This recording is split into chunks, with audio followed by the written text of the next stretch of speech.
Assalamualaikum warahmatullahi wabarakatuh. Bismillahirrahmanirrahim. Alhamdulillahirabbil alamin. Alladzi ja'ala ahlal qur'ani min ahlihi wa khassah. Wassalatu wassalamu ala sayyidil mursalin wa ala alihi wa ashabi ajma'in. Qala Rasulullah sallallahu alaihi wasallam, Iqra'ul Qur'ana fa innahu ya'ti yaumal qiyamati syafi'an li ashabihi wa ala alihi wa sahbihi wattabi'ina li sunnatihi. Amma ba'du. Santriwan santriwati, alhamdulillah, mari kita lanjutkan pembahasan kita tentang gharaibul qiraati wal alfadi. Gharaibul qiraatil Quran, yang pada pertemuan kemarin sudah kita bahas masalah ismam. Pada kesempatan ini kita bahas masalah sehot ta'awud serta basmalah. Setiap akan membaca Al-Quran, baik itu permulaan atau dari pertengahan, disunahkan membaca ta'awud, minta perlindungan kepada Allah dari setan yang selalu menggoda kepada kita bersama. Sehot ta'awud itu adalah bermacam-macam. Namun yang lebih utama itu adalah sehot ta'awud yang biasa sudah kita laksanakan, yakni A'udzu billahi minasyaitonir rajim. Ini yang paling utama.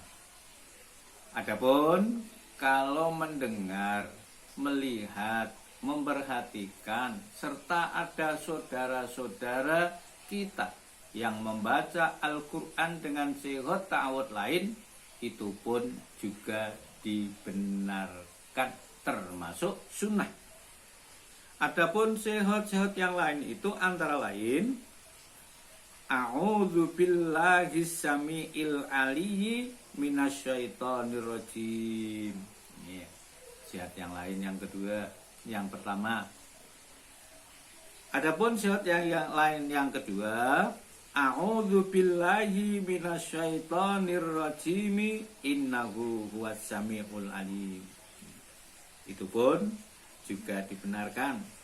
Ada lagi yang ketiga, A'udzu billahil azimis samiil aliyyi minasyaitonir rajim. Benika ya, ini juga diperbolehkan. Kepada mustamiin ini bisa kita terapkan. Dan ada yang tertulis di pinggiran mushaf Al-Quran, surat Baroah atau surat Taubah, ada sehot yang tertulis di sana, yaitu A'udzu billahi minan nari wa min syarril kufari wa min ghadabil jabbaril izzatu lillahi wa li rasulihi walil mu'minin. Ini juga sehot, kalau mau dibaca juga diperbolehkan. Namun demikian, Rasul pun tidak membaca itu. Membaca diutamakan A'udzu billahi minasyaitonir rajim. Ini beberapa sehot ta'awud.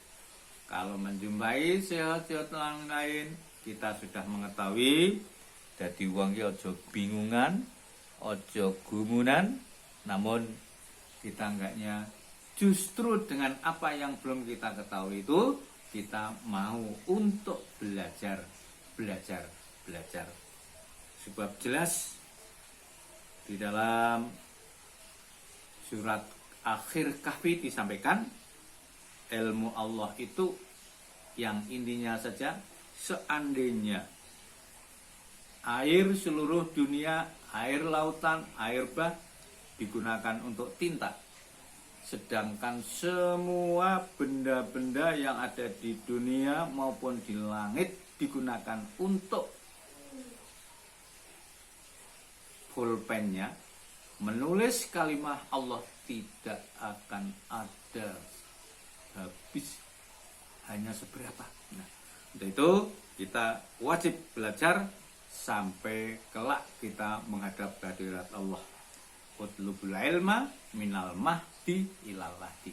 Mencari ilmu adalah wajib dari gua garbane ibu keluar sampai kita masuk ke liang lahat. Adapun yang kedua adalah masalah basmalah. Hukum membaca basmalah ketika akan membaca Al-Quran ataupun di tengah-tengah surat. Memulai baca Al-Quran di tengah-tengah surat itu ada beberapa macam. Ada yang mengatakan 4, ada yang mengatakan 5. Di antara lain, yang pertama adalah wajib membaca basmalah. Yaitu ketika kita membaca basmalah pada permulaan surat Al-Fatihah, itu hukumnya wajib. Sebab ini adalah basmalah itu termasuk bagian dari surat Fatihah. Maka hukumnya membaca basmalah ketika awal surat Fatihah wajib, harus dibaca.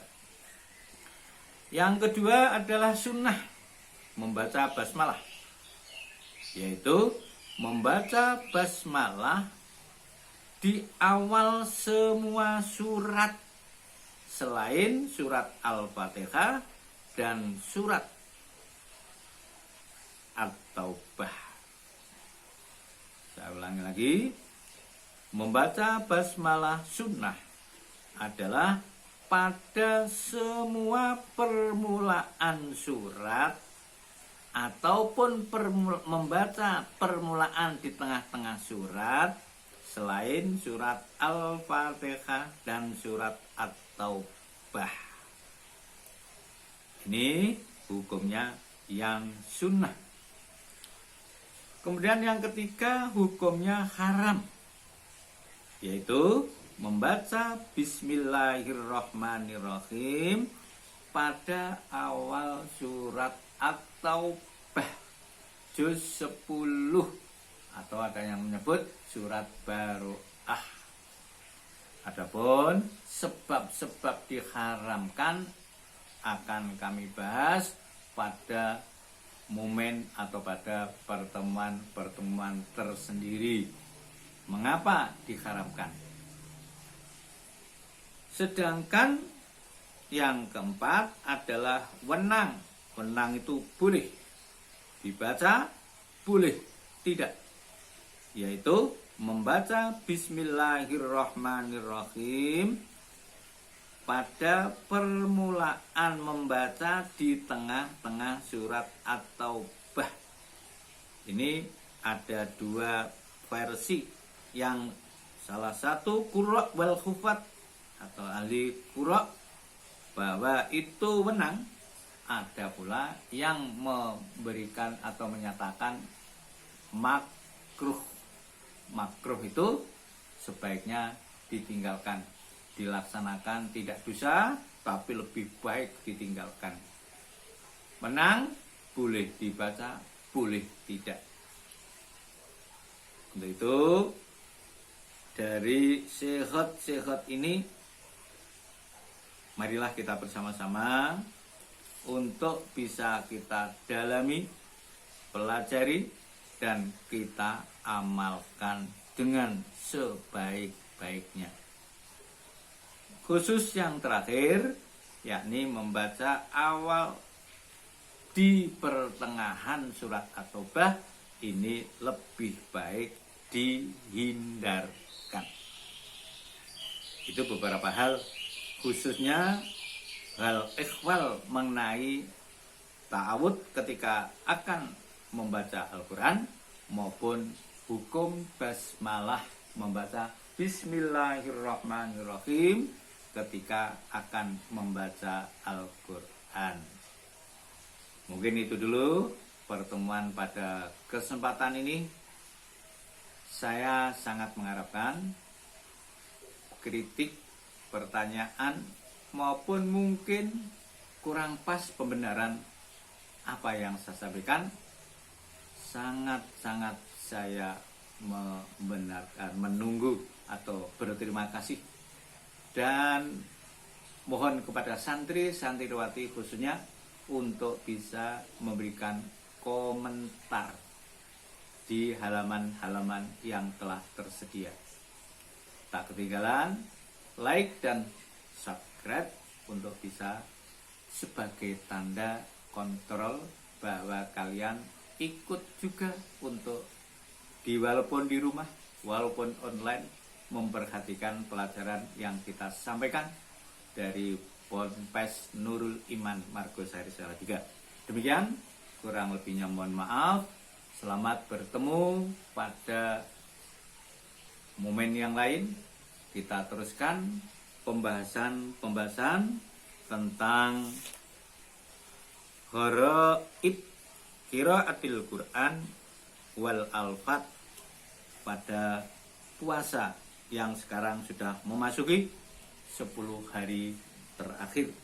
Semoga kita bisa ketemu, menemukan, dan mengisi dengan malam qadar sebaik-baiknya. Kurang lebihnya mohon maaf. Wallahu muwaffiq ila aqwamit thoriq. Wassalamualaikum warahmatullahi wabarakatuh. Waalaikumsalam.